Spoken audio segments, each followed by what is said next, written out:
Tingin ng mga eksperto, hindi masasagot ng iisang arbitration ruling ang sigalot sa West Philippine Sea. Ayon pa kay Supreme Court Justice Francis Hardileza, nasa kamay na ng ating bagong Pangulo kung hanggang saan natin kayang ipaglaban ang ating karapatan sa mga pinag-aagawang teritoryo. Balitang hatid ni Mark Salazar.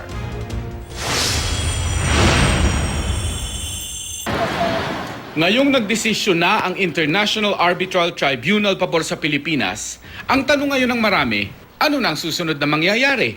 Makailang ulit na rin kasing iginiit ng China na hindi nila kikilalanin ang anumang desisyon ng tribunal. Ang isang news agency ng China tinawag pang law-abusing ang tribunal at ill-founded din daw ang kanilang desisyon pabor sa Pilipinas. In effect, they have to leave because it's only the Philippines that can put up a structure. But of course, China will not do that immediately. At di tulad ng isang regular na korte, walang malinaw na probisyon kung paano ipatutupad ang desisyon ng tribunal. Sa ngayon, umaasa lamang na susundin ng mga bansa anuman ang desisyon nito. Talagang walang enforcement mechanism. Hindi kagaya nung sa regular na korte na mayroong sheriff na pwede kang puntahan o mayroong pwedeng utusan ng korte na magpatupad ng kanyang desisyon. Pagdating sa International Tribunal, talagang compliance nung mga partido ang nagpapatupad niyan. Ang superpower na Amerika, pwede kayang mamagitan para sa Pilipinas? Maraming mga barko at eroplano ng Amerika na dumadaan sa South China Sea. Pero ang problema, hindi ito signatory ng UNCLOS. Tingin ng mga eksperto, hindi masasagot ng iisang arbitration ruling ang tensyon sa West Philippine Sea. Lalo pat may iba pang umaangkin sa iba pang bahagi nito, gaya ng Vietnam, Malaysia, Taiwan at Brunei. It's all strategic. So if we are friendly, they will be friendly, but their strategic objectives will remain.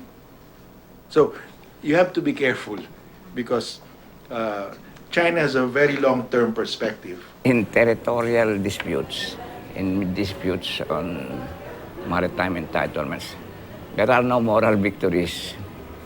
It's either you lose or you win or you get into compromises. Sa ngayon, plano ng Pilipinas na suyurin ang potensyal ng reed bank o recto. 70 nautical miles lang ang layo sa Palawan. Ayon sa Department of Energy, pinaniniwala ang mayaman sa petrolyo at natural gas ang recto bank. Mas marami kaysa sa Malampaya. Dahil sa hidwaan ng Pilipinas at China sa West Philippine Sea, sinuspindi muna ang exploration sa recto bank. Pero bukod pa sa usaping politikal, lubos na naapektuhan ng agawan ng teritoryo ang pamumuhay ng mga maliliit na mangingisda sa 8 probinsya sa bansa. Kung anong lawak kasi ng mga isinasagawang reclamation sa West Philippine Sea ng China, ganoon din kalawak ang pagkasira ng mga reef ecosystem na tirahan ng mga isda at maraming marine species. Katunayan sa datos ng National Security Council, mahigit 300 ektarya na ng coral reef ang nasira ng China. Katumbas daw ito ng mahigit $100 milyong na nawalang kabuhayan ng mga bansa sa paligid ng South China Sea.